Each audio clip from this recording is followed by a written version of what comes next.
Hello fellow nerds. So today I'm talking to you about SPADs, Simple Plastic Airplane Design.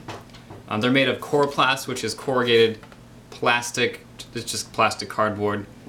Political signs are the most popular use of them. So here are my top 10 tips for it.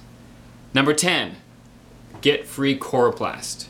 After the political season, Coroplast abounds everywhere. You'll drive past it everywhere because it's right next to all the roads. You can pick it up if it's discarded, or just ask whoever owns it, and they'll usually give it to you because they don't need any more. Number 9, plan your cuts.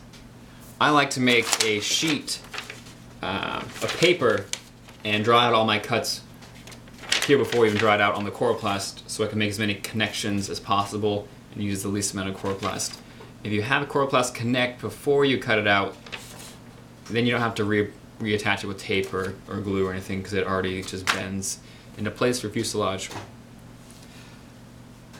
Number 8, stiffen with carbon rods. So I got the carbon rods at Hobby King for $1. You could also use wooden skewers, like bamboo skewers or chopsticks or whatever, if you whittle them down.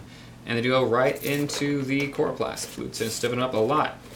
For longer single-piece flutes like large control surfaces, it's kind of a must. You've got to stiffen them some way, and this is a really easy way to do it.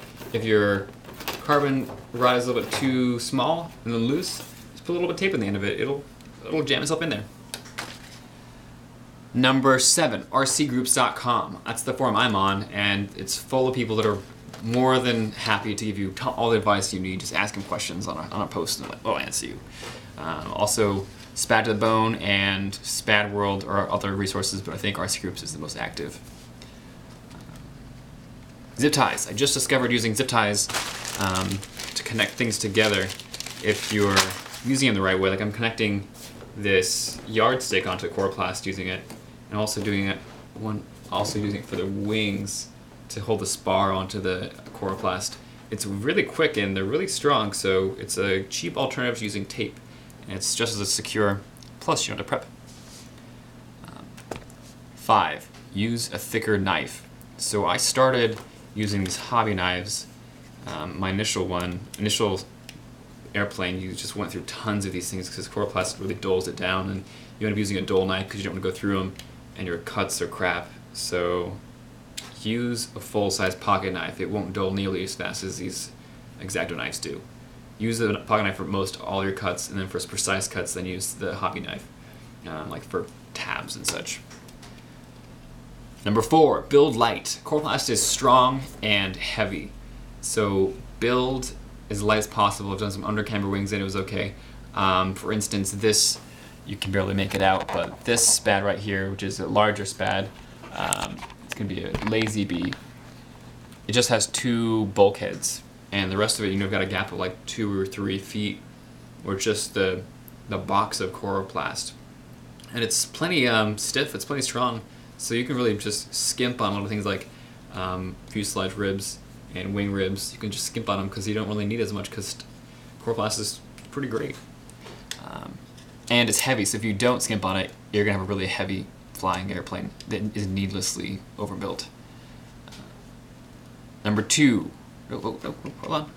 Number 3, adhesives. So initially I read that Gorilla Glue was a really good idea, and they have this faster one which takes an hour instead of 2 hours to dry, and it fills in gaps and it foams up. It's great, but you need to put pressure on it for an hour and it takes forever. It's going to take you forever to build a model out of Gorilla Glue. So I have this half full bottle from my last model, and I haven't used it at all on my current model, so I'm probably never going to use it. So I mean, that's one option if you're worried about things, or if you have really complicated joints. I might use these for some of the wing attachments for the joints there. Hot glue, I discovered it's so much faster and really cheap. But if you want a hot glue gun, then the cheapest one I got is really cheap. I want something hotter, so we can keep the glue hot enough to work on it for a second. If your glue gun is too hot, though, oftentimes your Coroplast will get brittle and break under a lot of pressure, but it'll break. And so the joint's a little bit weaker, I think, than Gorilla Glue joints. Other than that, I use a lot of extreme packing tape. It's it's expensive. It's like 10 bucks a roll, and I might use one or two rolls in a model. I think I've used half a roll in my model already. Probably gonna go through another half on this, but it's really fast. Just prep your coral, put it on there, and it's strong. But get the Scotch Extreme packing tape. It's got bidirectional fiberglass in it. It's good stuff. Except no substitutes. Next thing is build big. Coroplast is, I think, ideal for larger models. The models I've had are using like pretty much almost the entire span of 8 feet on the model, because it's just big and heavy. If you use it for a small model, you're gonna have a really heavy model. I think building bigger is a way to get your model weight in a reasonable amount, because Coroplast is heavy. It's heavy to build with compared to like foam and balsa. And number one, most important thing, is prepping your Coroplast. If you just tape or glue your Coroplast as is, like just on this tape, whatever, or on this paint here, it's just gonna come off. I mean, it might be somewhat strong, but there's a layer of polymers or whatever on the Coroplast already, and it'll just come right off. So you have to treat it. So what I do is I wipe it off and I scrub off anything with brake cleaner, and that makes it so everything sticks to it really well. Some people flash, what's called flashing, and they just use like a lighter or some sort of a flamethrower and get it really hot, like kind of burn off the top layer.